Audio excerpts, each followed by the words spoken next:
This gotta be the last time. Интро за клипа. Полоски шенкели отзад, монтирани преди месец сигурно. Прасето вече е махнато.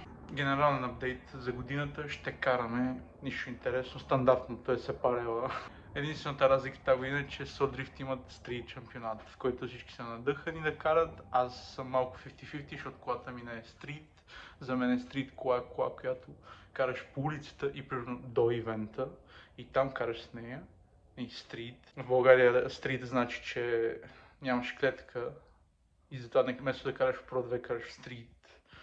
Ма те половината стрит ще с клетки, защото не е забранено. Все пак е организиран ивент. Просто появяваш и караш. Може да се пусне. Защо не? Че аз имам снимано точно 5 минути как въртим болта и гайки, така че... Интро. Апгрейда за тази кочина е 3 литрови от 4 щица шенкели и полоски, защото са малки. Те сигурно ще се щупат преди малките, ама сета. Трябва да си взема предни фланци преходни за VSS, защото тия ги ползвам на седмицата за VSKF. И понеже тия фланци ще останат тук, ми трябват 40 за тук, които трябва да поръчам да сложа. Предният джам моментално мисля да го сменя, защото той беше малко сцепен, но от каране и сукане на купето вече е тоталха. Не че не виждам през него, просто се чуя на кое ентри ще стане на пажени цели. Генерално да позачиста просто, защото е кочина in general. И като цяло просто трябва да по-подреда малко нещата. Тук има две джанти, ето Христо трябва да си ги вземе, защото ги е плащал. И на мен ми остават 2, 4, 6, 8. Мисля си купувам ще вземат някъде, ако някой има или намера. Защото имам 4 шницера, 2 някакви рандом киени такива и тия двете не са моите, са 3 лучки. Карайте си колите, момчета, че goddammit. Shout out to my boy Tasio за принтовете.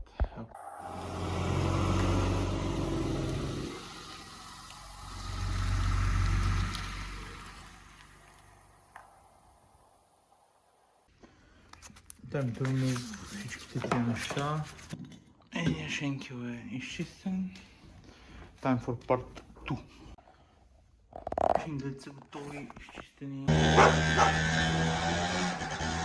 Този е по-дълго в дрифта от мене, по принцип, има сантиментална стойност и не се срещат постоянно. Looks okay. Само ще опусна розовата лента отдолу и should be fine. Малките полоски и шенкели са сменени вече с съответните големи от 3 бензин за екиптилан. Шенкела беше сменен с полоските и скоро ще трябва да сложа штангите, защото искам да прибера максимално кембъра, когато е затворена до край. Това е стандартен реглаж за 36-tica, нищо интересно. Вътре прасето вече е извадено. Там в кофата се оттича от 6 дена. Долу правам ковеляците. Току-що изработих една ламаринка тук да затворим нещата. Ще изтъкна силикон сигурно малко и ще хвана тия.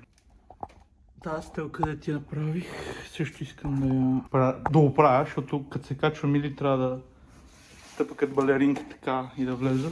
Или си слагам кръжка инстинктивно така и което и двете не са оферта принципно. Предната броня претърпя малко добоядисване и задкрилки да не излита. Тия дни ще изкарам да я пробвам колата навънка.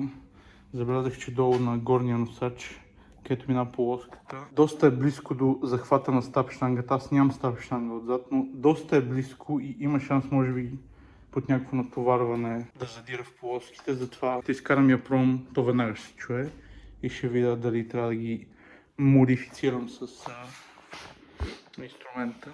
Не.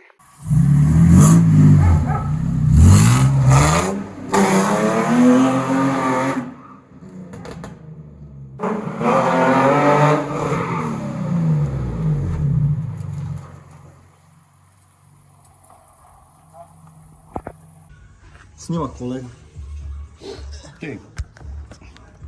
Намираме се в предикамент, тъй като скоростната кутия, шифтера по-точно, The phone don't fit. Аз ще му еба майката само за да го снимам това. Така. Скоростната кутия. Бата, как го правят ютуберите? Това аз не мога. Я размести лоста пак. Леко напред, леко назад. Така. Това нещо, което се движи, по принцип е статично. Това отговаря за сменянето на скоростите. Я вкарай четвърта, примерно. Пак ли? Да. И ето, това не постигна абсолютно нищо, защото го няма и това пинче. И сега целта е. Така, тъй като не мога да си завра телефона, целта е това пинче да го вкарам. Ето.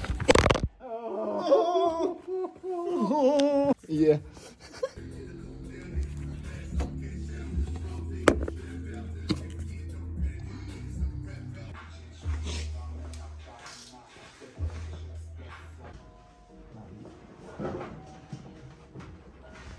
Oh, krampa.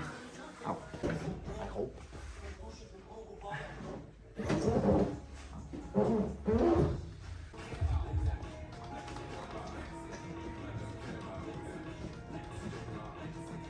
Лайк на брат.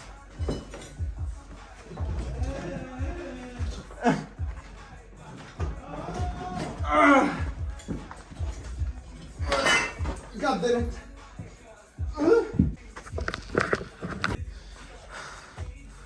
Отвън е. Най-накрая. Още нямам дупки, лад. Следващата стъпка сега ще се маха това. Битума, пластмасарийки, някакви работи. Се поизчиства. Но за сега е добре. Тук сме. Така, понеже ме мързи да си направя стойка за акумулатора, реших просто да го монтирам отпред с едно четвъртак. Какво направих, за да постигна това? Махнах тази кутийката, тук терминала положителния. Снимай по-близо. И ето тук вкарах малко чук, за да направя място за нещата. Понеже тук отзад си има едно като зъбче, което хваща акумулатора и не му дава да се мести. Не му дава да се мести като го места. Ето тук, тази разбичка, просто ще си направя планчица, за да затисне акумулатора.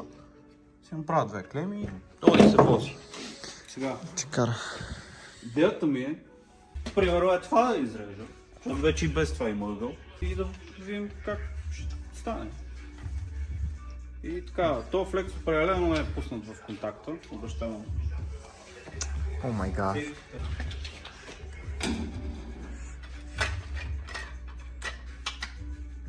Това е най-интересното нещо, което се снима в момента. Интересно какво? Да. Тураме такова. След ще го изрежа. Бе. И сега е...